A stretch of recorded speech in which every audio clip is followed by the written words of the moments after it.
قرآن میں اللہ تعالیٰ نے شوہر اور بیوی کے رشتے کو بہت اہمیت دی ہے۔ قرآن میں کئی جگہ اس رشتے کے بارے میں پیار، رحمت اور سمجھداری کا ذکر ملتا ہے۔ یہاں میں کچھ اہم آیتیں آپ لوگ کو بتا رہی ہوں۔ سورہ الروم میں اللہ تعالیٰ فرماتا ہے، اور اس کی نشانیوں میں سے ہے کہ اس نے تمہارے لیے تم ہی میں سے جوڑیاں بنائی تاکہ تم ان کے پاس سکون پاؤ، اور تمہارے درمیان محبت اور رحمت رکھ دی۔ یعنی اللہ تعالیٰ نے شوہر اور بیوی کے بیچ محبت، سکون اور رحمت رکھ دی ہے۔ یہ نشانی ہے اس کی قدرت کی۔ سورہ بقرہ میں اللہ تعالیٰ فرماتا ہے، یہ بیویاں تمہارے لیے لباس ہے اور تم شوہر ان کے لیے لباس ہو۔ یعنی جیسے کپڑا انسان کو ڈھک کر عزت کا حفاظت کرتا ہے، ٹھیک ویسے ہی میاں اور بیوی ایک دوسرے کے لیے عزت اور حفاظت کا سبب ہے۔ سورہ النساء میں اللہ تعالیٰ فرماتا ہے، اپنی بیویوں کے ساتھ بھلے طریقے سے زندگی گزارو۔ یعنی شوہر کو حکم ہے کہ بیوی کے ساتھ اچھے اخلاق اور عزت سے پیش آئے۔ اور بہت ساری آیتیں نازل ہوئی ہیں، تو آئیے اس کو تفصیل سے سنتے ہیں۔ مضبوط خاندانی نظام، یہ خاندانی نظام شروع ہوتا ہے ایک مرد اور ایک عورت کے درمیان ازدواج سے، اور وہاں نکاح ہوتا تھا۔ ان دونوں کے درمیان جتنی محبت ہوگی، جتنا قرب ہوگا، جتنا باہمی اعتماد ہوگا، اتنا ہی خاندان مضبوط ہوگا۔ اس لیے کہ یہ فرسٹ ڈائمنشن ہے خاندان، شوہر اور بیوی۔ اب شوہر اور بیوی کو اللہ نے اولاد دے دی، second dimension has been added now. استحکام خاندان کے لیے ضروری ہے کہ اولاد والدین کا ادب کرے، ان کی خدمت کرے ان کے بڑھاپے میں۔ یہ کہنے کی ضرورت نہیں تھی کہ اولاد سے محبت کرو، اولاد کی محبت تو دل میں ہے ہی ہے، اور اس کے لیے تو یہ کہنا پڑتا زیادہ محبت نہ کرو، زیادہ لاڈ پیار کرو گے بگڑ جائیں گے۔ ان کے محبت کی وجہ سے حرام میں منہ نہ مارو، انہیں اچھا کھلانا، اچھا پہنانا، یہ روکا گیا ہے۔ کہیں نہیں کہا گیا اپنی اولاد سے محبت کرو، وہ تو ہے کریں گے، ہاں لیکن بوڑھے والدین، قرآن میں 5 جگہ اللہ کے حق کے فوراً بعد والدین کا حق ہے۔ وَقَضَىٰ رَبُّكَ أَلَّا تَعْبُدُوا إِلَّا إِيَّاهُ وَبِالْوَالِدَيْنِ إِحْسَانًا أَنِ اشْكُرْ لِي وَلِوَالِدَيْكَ۔ دیکھیے سورہ لقمان میں أَنِ اشْكُرْ لِي، شکر کرو میرا، میں خالق ہوں تمہارا، رب ہوں تمہارا، وَلِوَالِدَيْكَ، اور اپنے والدین، کیونکہ وہ ذریعہ بنے ہیں تمہارے اس دنیا میں آنے کے، اور تم جب چھوٹے سے تھے انہوں نے پالا پوسا ہے، اپنا پیٹ کاٹ کر تمہیں کھلایا ہے، اپنی رات کی نیندیں حرام کر کے تمہیں پالا ہے۔ لہذا وَقَضَىٰ رَبُّكَ أَلَّا تَعْبُدُوا إِلَّا إِيَّاهُ وَبِالْوَالِدَيْنِ إِحْسَانًا۔ اور تیسری ڈائمنشن بہن بھائیوں میں رشتہ، اولو الارحام، صلہ رحمی کرو، اخوت، یہ 3 ڈائمنشن ہوئے۔ ہمارا سپیس کا تصور کیا ہے؟ 3 ڈائمنشنل سپیس، چوڑائی، لمبائی اور اونچائی یا گہرائی۔ تو یہ 3 ڈائمنشنز ہے خاندان کے ادارے کی۔ اما یبلغن عندک الکبر احدہما او کلاہما، اگر ان میں سے کوئی ایک یا دونوں تمہارے پاس بڑھاپے کی عمر کو پہنچ ہی جائیں، اما یبلغن عندک، تمہارے پاس پہنچ جائیں اگر ان میں سے احدہما، ان میں سے کوئی ایک، او کلاہما یا دونوں۔ تو اب دیکھیے احکام کیا ہے۔ بوڑھے والدین، فلا تقل لہما اف، نمبر 1 انہیں اف تک مت کہو۔ اف کیا ہے؟ بڑی چھوٹی سی شے، کوئی حقارت آمیز شے، ناخن جو تراش دیے جاتے ہیں ان کو بھی اف کہتے ہیں۔ اتنی سی چھوٹی بات بھی ان سے نہ کہو کہ ان کی گستاخی جو ہے اس درجے میں ہو رہی ہے، جیسے کہ یہ تراشے ہوئے ناخن ہے، اس درجے میں بھی کوئی گستاخی ان کے سامنے نہ۔ فلا تقل لہما اف، اف ہے آپ پر۔ ہمارے ہاں یہ لفظ اف زیادہ استعمال نہیں ہوتا، تف استعمال، تف ہے تم پر، تف ہے آپ پر، نہیں، ہرگز نہیں۔ اُفٍ لَكُمَا وَمَا تَعْبُدُونَ، حضرت ابراہیم علیہ السلام نے فرمایا تھا، سورہ انبیاء میں ہے موجود۔ اُفٍ لَكُمَا، سورہ احقاف میں جو سرکش اولاد ہوتی ہے ان کے بارے میں کہا گیا، وہ اپنے والدین کو اُفٍ لَكُمَا، آپ پر تف ہو، نہیں، لیکن یہاں جو حکم ہے فَلَا تَقُل لَهُمَا اُفٍ، انہیں اف تک نہ۔ نمبر 2 وَلَا تَنْهَرْهُمَا، کبھی انہیں جھڑکنا مت۔ وَأَمَّا السَّائِلَ فَلَا تَنْهَرْ، سورۃ الضحیٰ جو ہے اس کی جو آخری آیت ہے، تو کسی کو جھڑک دینا، کسی سائل کو جھڑکنا نہیں ہے۔ اگر نہیں کوئی دے سکتے تو آپ شرافت کے ساتھ اس سے معذرت کر لیں، بس اللہ خیر صلی اللہ علیہ معاف کیجئے، بس جھڑکو مت۔ ولا تنہرہما، نمبر 3 وقل لہما قولا کریما، ان کے ساتھ گفتگو کرو بڑے ادب کے ساتھ، ان کا احترام ملحوظ رکھتے ہوئے بات کرو، لیکن یہ ہے کہ اس کے اندر احترام ملحوظ ہونا چاہیے، ادب ملحوظ رہنا چاہیے، ایسا نہ ہو کہ ان کے دل کو ٹھیس لگے۔ یہی ہے وہ جو بچہ سا تھا ہماری گود میں کھیلتا تھا، اس کی نجاستیں ہم صاف کرتے تھے، اس کو دودھ ہم پلاتے تھے، اس کو چلنا ہم نے انگلی پکڑ پکڑ کر، آج کل تو خیر اور بہت سی چیزیں ایجاد ہو گئی ہیں واکرز ہیں اور کیا کیا ہے، لیکن پہلے کیا ہوتا تھا، والدین ہی انگلی پکڑ کر چلایا کرتے تھے اور چلانا سکھاتے تھے۔ آج یہ سینہ تان کر بات کر رہا ہے ہم سے، آج یہ اس طریقے سے جو ہے گستاخانہ انداز اس نے ہمارے سامنے اختیار کیا ہے، وہ دل کو ٹھیس لگی۔ میں نے اس سے پہلے بھی ایک مرتبہ آپ کو بتایا تھا کہ صرف دو چیزیں ایسی ہیں جن کو محبت اور تعظیم کے انداز میں دیکھنا بھی عبادت ہے، محض دیکھنا اور کچھ نہیں کر رہا۔ ایک خانہ کعبہ محبت بھرے انداز میں آپ بیٹھے ہوئے ہیں، صرف نہ آپ طواف کر رہے ہیں، طواف کریں گے تو اور ثواب ہوگا، آپ بیٹھے ہیں صرف اور دیکھ رہے ہیں، اور اس کے اندر احترام ہے، تعظیم ہے۔ اللہم زد بیتک ھذا تشریفا و تکریما و تعظیما۔ آج کل جو لوگ، اب تو خیر ٹھیک ہے، بات سے آگے نکل گئی ہے، مینا میں پہنچ گئے ہوں گے لوگ، کل تو حج ہو جائے گا انشاءاللہ، لیکن جو حاجی بھی یہ دعا مسنون ہے کہ جب بھی وہ مسجد حرام کے اندر داخل ہوتا ہے اور پہلی مرتبہ نگاہ پڑتی ہے خانہ کعبہ پر، تو فوراً اللہم رب ھذہ البیت زد بیتک ھذا تشریفا و تکریما و تعظیما، اے اللہ اپنے اس گھر کو، اس کی عزت، اس کی تکریم، اس کی تعظیم، اس کے اندر اور اضافہ کرتا چلا۔ تو یہ انسان اگر صرف خانہ کعبہ کو بیٹھ کر دیکھتا رہے تب بھی عبادت ہے، ثواب ہے۔ اور اسی طرح بوڑھے والدین کو محبت بھری نگاہ سے دیکھنا، یہ بھی موجب ثواب ہے، کہ دل جو ہے ان کو کہیں کوئی آئینہ قلب جو ہے ان کے احساسات کو ٹھیس نہ پہنچے، اس کا لحاظ رکھنا۔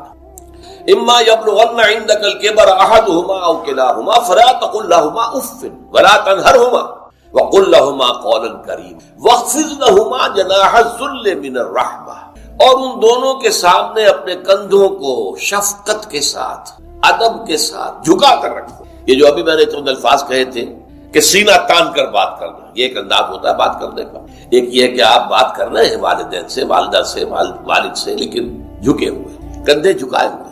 اب یہ بھی دو ہی باتیں ہیں، یا والدین کے سامنے کندھے جھکانے ہیں، یا پھر حضور سے کہا گیا ہے اے نبی آپ اہل ایمان کے لیے وخفض جناحک للمؤمنین، یہ مومن جو ایمان لائے ہیں ہمارے نیک بندے ہم پر، چاہے وہ غریب ہیں، فقیر ہیں، چاہے وہ غلام ہیں، مسکین ہیں، آپ اپنے کندھے ان کے سامنے جھکائیے۔ یہ بہت بڑی بات ہے جو کہی گئی ہے محمد رسول اللہ صلی اللہ علیہ وسلم، آپ ان کے سامنے وخفض جناحک للمؤمنین، اہل ایمان کے لیے اپنے کندھے جھکائیے، جھکا کر ان کا احترام کیجیے۔ حالانکہ اصل احترام تو حضور کا ہے، وہ تو جب ہم پڑھیں گے سورہ حجرات تو جا کے معلوم ہوگا کہ کس درجے احترام ملحوظ رہنا چاہیے حضور کا صلی اللہ علیہ وسلم۔ لیکن یہاں نوٹ کیجئے وَخْفِضْ لَهُمَا جَنَاحَ الذُّلِّ مِنَ الرَّحْمَةِ، اور اس سب کے بعد بھی وَقُلْ رَبِّ ارْحَمْهُمَا كَمَا رَبَّيَانِي صَغِيرًا، اور یہ دعا کرتے رہا کرو اے رب ہمارے ان دونوں پر، میرے والدین پر رحمت فرما، رحم کر، جیسے کہ انہوں نے مجھے پالا پوسا جبکہ میں چھوٹا سا تھا۔ اب دیکھیے یہاں لفظ کیا آیا، ربیانی، رب، اللہ تعالیٰ رب ہے حقیقی، وہ ہے اصل میں پالن ہار، ساری چیزیں اس کی پیدا کردہ ہے۔ ماں باپ کے دل میں بھی محبت اور شفقت تو اسی نے ڈالی ہے، ماں کی چھاتیوں میں دودھ تو اسی نے بنایا، پیدا کیا ہے، تو اصل رب تو وہ ہے۔ لیکن اس کی ربوبیت کا ظہور جو ہو رہا ہے عالم واقعہ میں، عالم مادی میں، وہ والدین کی ربوبیت ہے۔ والدین پال رہے ہیں، پوس رہے ہیں، اپنی راتوں کی نیندیں حرام کرتے ہیں، بچے کو تکلیف ہے تو والدین نہیں سو سکتے، کوئی اور معاملہ ہے تو اس ظاہر بات ہے کہ ان کا آرام چین بالکل حرام ہو جاتا ہے۔ یہ ہے در حقیقت۔ اب ان کا بدلہ کیا چکا سکتا ہے آدمی؟ میں نے بار عرض کیا ہے کہ شکر جو ہے وہ شکر کا تقاضا یہ ہے کہ انسان حق ادا کرنے کی کوشش، حل جزاء الاحسان الا الاحسان، کسی نے آپ کے ساتھ بھلائی کی ہے تو آپ کو بھی اس کے ساتھ بھلائی کرنی چاہیے۔ لیکن والدین نے جو بھلائی تمہارے ساتھ کی ہے تم اس کا بدلہ کیا دے سکتے ہو؟ اگر تم نے ان کے بڑھاپے میں خبر گیری کر بھی لی تب بھی وہ بدلہ نہیں ہو سکتا کہ جو انہوں نے تمہارے وجود میں آنے اور تمہارے لیے جو مشقتیں جھیلی ہیں، جو اثار کیا ہے، جو قربانیاں دی ہیں تمہیں پالنے پوسنے کی، اس کا بدلہ نہیں ہو سکتا۔ اس کا بدلہ ایک ہی ہے، اور وہ کیا ہے؟ اللہ سے دعا کیا کرو وَقُلْ رَبِّ ارْحَمْهُمَا كَمَا رَبَّيَانِي صَغِيرًا، پروردگار ان دونوں پر رحم فرما، رحمت نازل فرما، ان کی مغفرت فرما، ان کے درجات بلند کر، ان کی غلطیوں سے درگزر فرما، ان کے گناہوں کو بخش دے، ان کی غلطیوں سے چشم پوشی اختیار فرما پروردگار۔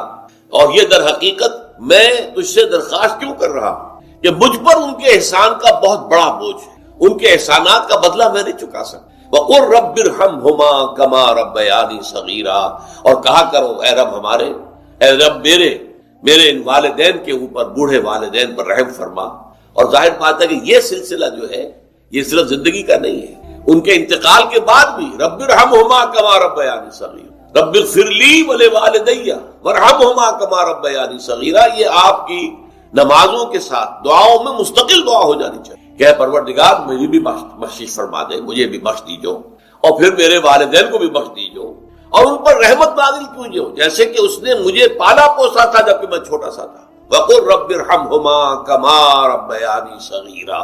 ابھی اس مضمون کا ایک اہم حصہ باقی ہے، اور وہ کیا ہے کہ والدین میں سے والدہ کا مقام جو ہے وہ 3 گنا زیادہ ہے۔ اس پر انشاءاللہ تعالی اب اگلی نشست میں گفتگو ہوگی۔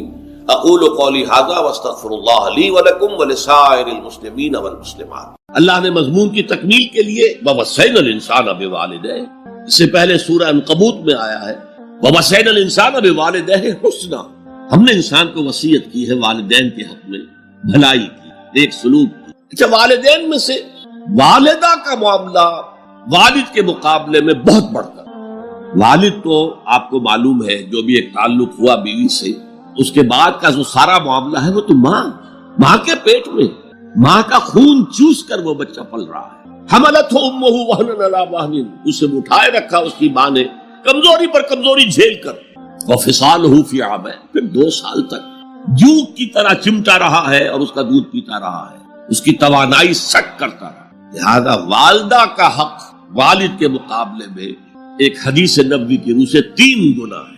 یہ بہت اہم نقطہ ہے۔ یہ ایک حدیث میں آتا ہے کہ ایک صحابی نے حضور سے پوچھا، حضور میرے حسن سلوک کا اولین مستحق کون ہے؟ فرمایا تیری ماں۔ کہا ان کے بعد؟ فرمایا تیری ماں۔ تیسری مرتبہ پوچھا، ان کے بعد؟ تیری ماں۔ چوتھی مرتبہ پوچھا تو کہا تیرا باپ۔ گویا کہ والدہ کا حق، اس کی خدمت، اس کے ساتھ نرمی، کہیں اس کے دل کو ٹھیس نہ پہنچا دے، اس لیے کہ بڑا سخت قسم کا نفسیاتی معاملہ ہوتا ہے۔ آپ کو معلوم ہے جب بچے تھے ہم تو اپنے والدین کی محبت کا مرکز تھے، ان کی ساری محبت ہم پر مرکوز تھی، ہم بھی ان کی شفقت کو مانتے تھے، محبت کرتے تھے۔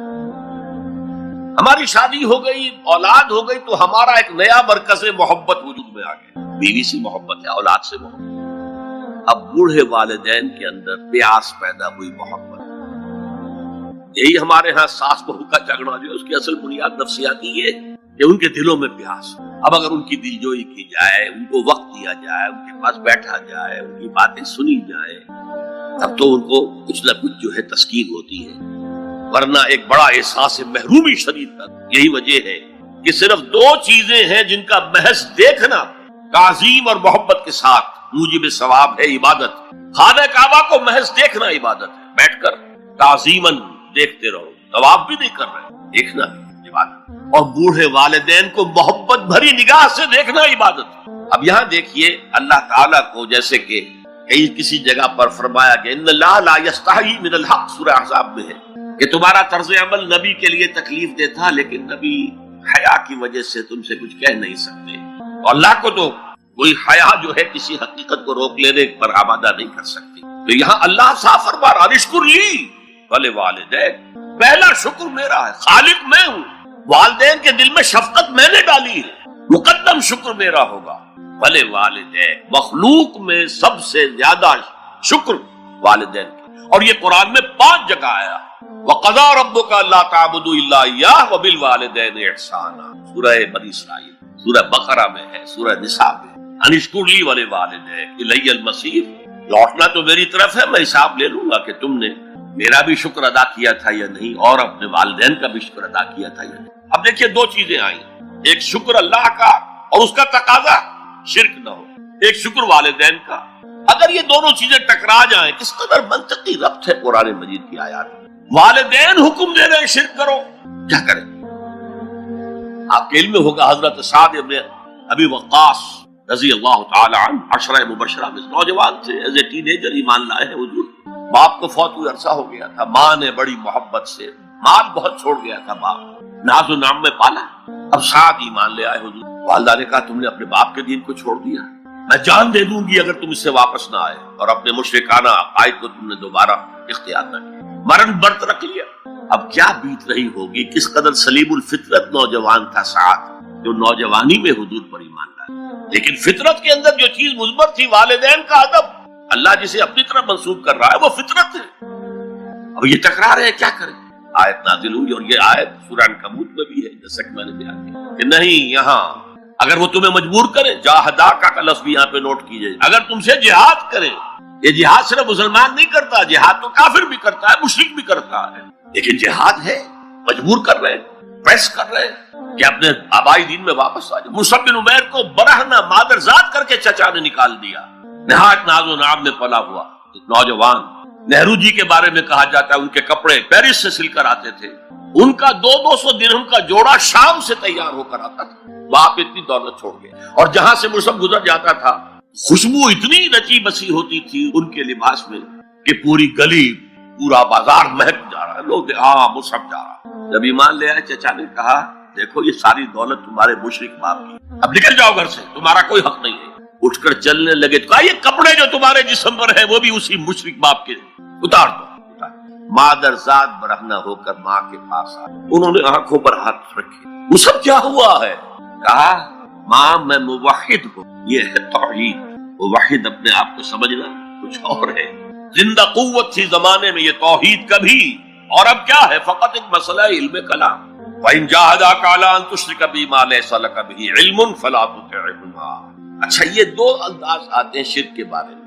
مَا لَيْسَ لَكَ بِهِ علم، تمہارے پاس کوئی علم نہیں ہے ان ہستیوں کے بارے میں جن کے بارے میں کہا جاتا ہے کہ وہ خدا کی شریک ہے۔ عقل جو ہے یہ عقل انسانی تسلیم نہیں کرتی کہ ایک ہی ارادہ ہے، ایک ہی اسکیم ہے، ایک ہی حکمت ہے، ایک ہی پلان ہے جو پوری کائنات کو اپنے احاطے میں لیے ہوئے۔ یا کہا جاتا ہے ما لم ينزل به سلطانا، کسی ایسی ہستی کو شریک نہ کرو جس کے لیے اللہ نے کوئی سند نہیں اتاری۔ اللہ اگر کہتا میرے ساتھ یہ بھی شریک ہے تو ٹھیک ہے، ہم اللہ کو سجدہ کرتے ہیں، اس کو بھی کر دیتے ہیں۔ جیسے کہ حضور سے کہلوایا گیا ان کان للرحمن ولد فانا اول العابدین، اگر رحمان کا کوئی بیٹا ہوتا سب سے پہلے میں عبادت کرتا ہوں۔ کوئی نہیں ہے، نہ بیٹا ہے نہ بیٹی ہے۔ قل هو اللہ احد اللہ الصمد لم یلد ولم یولد ولم یکن له کفوا احد۔ تو فرمایا وَإِن جَاهَدَاكَ عَلَىٰ أَن تُشْرِكَ بِي مَا لَيْسَ لَكَ بِهِ عِلْمٌ فَلَا تُطِعْهُمَا۔ لیکن یہی توازن دیکھیے، یہ صرف اللہ کے کلام میں ہو سکتا ہے، یہ نہیں کہ پھر ان کو دفاع کرو، ان سے کوئی تعلق نہ رکھو، نہیں۔ صاحبہما فی الدنیا معروف، ان کا کہنا تو مت مانو اس معاملے میں، اللہ کا حق احق ہے، بالا تر ہے، لیکن ان کے ساتھ دنیا میں رہو معروف سے، ان کے حقوق ادا کرو، چاہے مشرک ہے والدین، چاہے کافر ہے والدین، ان کی خدمت تمہارے ذمے ہے، ان کی ضروریات پورا کرنا تمہارے ذمے ہے اپنے مقدرت کے مطابق۔ صاحبہما فی الدنیا معروفا، اور واتبع سبیل من اناب الی، پیروی والدین کی ضروری نہیں ہے، اطاعت والدین کی لازمی نہیں ہے۔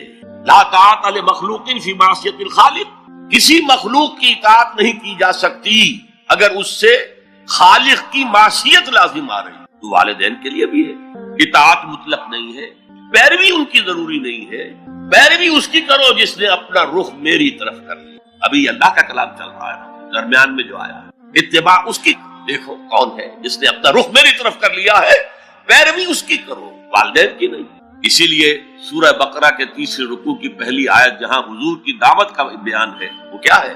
یا ایھا الناس اعبدوا ربکم الذی خلقکم والذین من قبلکم لعلکم تتقون، اے لوگو عبادت کرو، بندگی اختیار کرو، پرستش کرو اپنے اس رب کی جس نے تمہیں پیدا کیا، تم سے پہلوں کو بھی پیدا کیا۔ تمہارے آباء و اجداد بھی تو اسی کی مخلوق تھے، جیسے تم سے خطا ہو سکتی ہے ان سے بھی ہو سکتی تھی، لہذا یہ دلیل نہیں۔ وہ کہتے تھے ما وجدنا علیہ آباءنا، ہم تو اسی کی پیروی کریں گا جس میں ہم نے اپنے آباء و اجداد کو پایا ہے، تو آباء و اجداد کی پیروی ضروری۔ وَاتَّبِعْ سَبِيلَ مَنْ أَنَابَ إِلَيَّ ثُمَّ إِلَيَّ مَرْجِعُكُمْ، پھر میری ہی طرف تم سب کو لوٹنا ہے۔ فَأُنَبِّئُكُم بِمَا كُنتُمْ تَعْمَلُونَ، پھر میں گنتی کر کر کے نبا، تنبیہ، پوری طرح بتا دینا، آگاہ کر دینا۔ ایک تنبیہ ہے، وارن کرنا، ایک تنبیہ ہے، یہ ہے خبر دے دینا پوری طریقے سے، وضاحت کے ساتھ، نبا سے ہے۔ فَأُنَبِّئُكُم بِمَا كُنتُمْ تَعْمَلُونَ، جو کچھ قیامت